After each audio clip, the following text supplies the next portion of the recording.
ਜਹਾਜ਼ ਆਇਆ ਦੂਸਰਾ ਆਪਣਾ ਇਹਦੇ ਨਾਲ ਦਾ ਹੀ ਅਸਾਂ ਦਾ ਜਨਾਬ ਤਾਂ ਚਾੜਿਆ ਹੁੰਦਾ ਲੱਭੇ ਨਹੀਂ ਵਾਹ ਤੇਜ਼ ਸੀ ਇਹ ਉਹ ਚੁਕਾ ਕੇ ਨਾ ਚੰਗਾ ਉੱਚਾ ਟੁਰ ਗਿਆ ਜਿੱਥੇ ਉਹ ਕੋਠੀਆਂ ਨਹੀਂ ਅਸੀਂ ਉਹ ਤੇ ਖਲੋ ਕੇ ਪਛਾੜ ਗਏ ਉੱਥੇ ਜਨਾਬ ਉੱਤਾਂ ਟੁਰ ਗਿਆ ਉਹ ਕੰਟਰੋਲ ਤੋਂ ਬਾਹਰ ਹੋ ਗਿਆ ਬਈ ਨਾ ਵਾਹ ਸੀ ਬੜੀ ਜ਼ਿਆਦਾ ਕੰਟਰੋਲ ਤੋਂ ਬਾਹਰ ਹੋਇਆ ਜਨਾਬ ਅਸੀਂ ਫਿਰ ਗਏ ਉਹ ਡਿੱਗ ਪਿਆ ਪਤਾ ਹੀ ਨਾ ਲੱਗਾ ਜਿੱਥੇ ਡਿੱਗਿਆ ਕਿੱਥੇ ਨਹੀਂ ਮੋਟਰਸਾਈਕਲ ਭਜਾਇਆ ਵੇਖਿਆ ਜਾ ਕੇ ਤੇ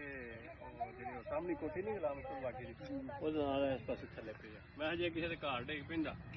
ਫੇਰ ਗਿਆ ਇਹ ਸਿਲਵ ਦਾ ਜਹਾਜ਼ ਵੱਡਾ ਪਿਆ ਅੱਜ ਮੇਰੇ ਕੋਲ ਵੀ ਜਲਦਾ ਉੱਡਦਾ ਹੀ ਐਡਾ ਕੁਝ ਤੇ ਹੈਰੀ ਮੇਰੀ ਵੱਡਾ ਐਡਾ ਉੱਡਦਾ ਹੀ ਚਲਾਏ ਨਹੀਂ ਅੱਜ ਤੂੰ ਆ ਛੱਡ ਦਿਆ ਘਰ ਇੱਕ ਵਾਰੀ ਆਖੇ ਤੇ ਇਹਦਾ ਇੰਜੀ ਪਈ ਹੈ ਲਿਆ ਉਹਨੂੰ ਵੀ ਚੜੀ ਗਿਆ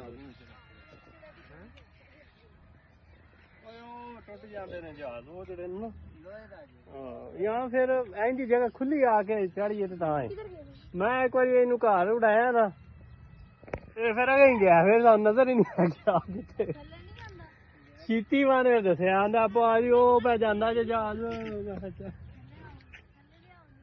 ਥੱਲੇ ਲਿਆ ਇਹਨਾਂ ਦੇ ਕੋਲ ਓਏ ਅੱਛਾ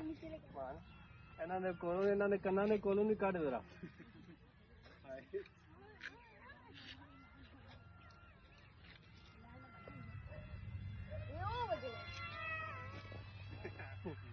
जी वैसे ट्रेन हो गया अच्छा तू मारू फिर मारू कि नहीं नहीं ये तो नहीं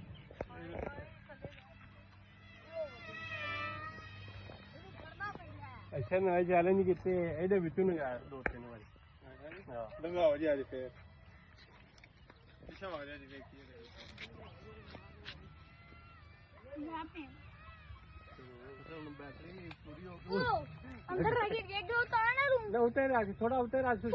सीधा जान दे सीधा जान दे ना